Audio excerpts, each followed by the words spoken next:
Red isn't the first villain who's called an AK a villain. I think there's a word for that, actually. It starts with a V. Oh, right. Villain. And this wasn't supposed to be my first video of the year. It was supposed to be the last video of last year. But the last month of last year was the worst month I'd experienced in the worst month of my life. I lost my best buddy when our senior cat Tig crossed the Rainbow Bridge. So before I get into why Red said what she did, I would like to dedicate this video to the Red, love of my life. Since starting on the script, the Descendants franchise gave us a new short story with a new lead. On February 14th of 2025, we got to see Bridget lead in Shuffle of Love, a Descendant short. We got to see more of her relationship with her daughter as a young girl, Red, and Chloe too. I can never remember this girl's name. Help Bridget perfect her dance, the Shuffle of Love. And then Bridget dreams of dancing with them at Castle Coming. We know that Red and Chloe don't go to Castle Coming. They travel back to their time before the dance ever happens. I wonder of the impact Red's leaving has on Bridget. Before Red and Chloe came along, Bridget only had one friend. And then she lost two when they went back to their new timeline. In the Shuffle of Love short, Bridget dreams that she takes off after the dance, that her future is one of fame. So of course when she wakes up, she's convinced that's the future she'll see in her looking glass. Only the future she sees is the timeline Red came from. A fifth full Descendants has officially been greenlit as of the week I've written this. I'm convinced the story we'll get is Bridget's. What do I want from Descendants 5? I want to explore what happens to Bridget without Red there. I want to know what kept her from being a villain through the other 20 years she is without Red.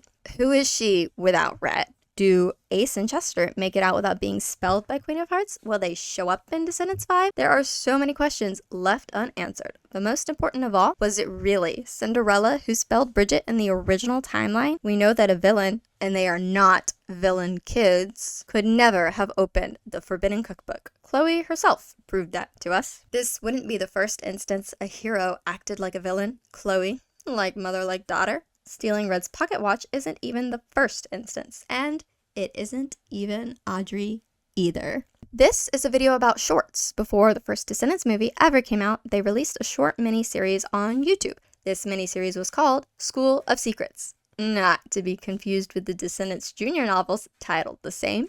In School of Secrets YouTube, we see an unnamed character who is filming inside the cafeteria of Oridon Prep, gaining the secrets from the students around her. We see Doug failing miserably at dating, we see Chad multi-dating, and we see this unnamed character maybe being a little more villainous than she ever intended. As she releases everybody's secrets on her web series, and as she steals Chad's phone and reveals to all of the girls that he is, in fact, seeing multiple girls. But mostly, we see the kids of Oridon criticizing Ben's proclamation to bring 4 villain kids to Oridon. We see them bad-mouthing the villain kids, we see them bullying the villain kids, and we see them becoming villain kids themselves. At the end of the short series, we see the unnamed character realizing that she doesn't want to be as villainous as these other kids who are bullying the villain kids, and we come to understand this particular character to be Lonnie, daughter of Mulan. Now, we know Lonnie to be a hero in Oridon from Descendants 1 and Descendants 2. Well, namely Descendants 2. In Descendants 1, she very much wanted to be Mal's and Evie's friends. She does become close to Jay and Carlos through the girls. We see in Descendants 2 how close she does become to Jay, even as near the end of Descendants 1, Lonnie does ostracize Mal and her friends just as Audrey and Jane do. It is Jane whose hair is turned back to, well, uncool. It is Lonnie who fears that her hair will become the same. We see the downs of Lonnie, and then we see the ups of Lonnie as well. Throughout the Descendants movies, we see ups from some of the Oridon kids. We see Jane dispelling Ben in Descendants 3, and then going to look for her mom to see if her wand can save Oridon. We see Lonnie in Descendants 2 grabbing her swords and rushing off to the Isle of the Lost with Carlos and Jay to help save Ben. And in Melissa de la Cruz's Isle of the Lost books,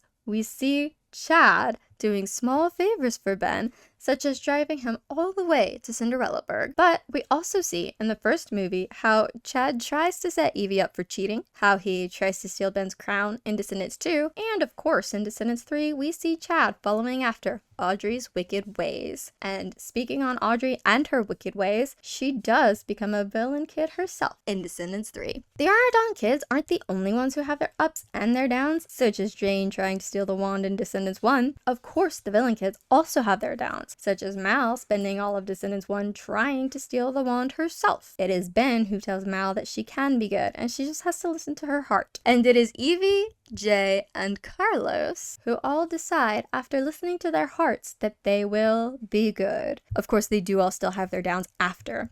They lie to Fairy Godmother about going to the Isle of the Lost several times. It's not just in Descendants 2, it is also in the Isle of the Lost books. And of course, Mal tells the biggest lie of all when she tells Uma that all of the villain kids who want to can come from the Isle of the Lost to Auradon. Uma is the villain kid I haven't touched on yet, because in Descendants 1, we see how Mal, Evie, Jay, and Carlos become good by going to Auradon. It's almost as if they want us to see that it's the environment of Auradon that makes them good, because when Uma isn't chosen and Uma stays on the Isle of the Lost, that is when Uma becomes the villain herself. But then when Uma is able to slip out of the Isle of the Lost, as we see in the Isle of the Lost books, it ends up being that all Uma wants is the freedom for the kids of the Isle of the Lost. And that sounds pretty un-villainous to me. It's as if leaving the environment of the Isle lets the villain leave Uma. This video isn't just about the Descendants shorts, it's about the discussion between environments and development. When I was first diagnosed with BPD as a teenager, they told me that it wasn't just my development, it was also my environment that kind of created the BPD. It was as much from trauma as it was from the chemicals in my brain. Of course, I'm not diagnosing any of the Descendants characters, but we do see that the majority of the villain kids grow up with trauma. Their parents don't love them, they don't have proper furnishings in their home, and they're eating the rotted leftovers from Auradon. This trauma, of course, comes from the system that King Beast put in place for the villains on the Isle of the Lost. But then the Auradon kids grow up in royalty. They grow up with parents who do love them, they grow up in huge castles with many furnished rooms, and they grow up with the best food in all of the kingdoms, and yet we still see them acting almost as villainous as the kids that have been labeled villains. The worlds of Descendants are important to us. We see the Isle of the Lost in full. We see the center of the United States of Auradon, where Auradon Prep stands. And then finally, we see Wonderland. We even see what Auradon was before it was Auradon. What Auradon Prep was before it was Auradon Prep. Merlin High.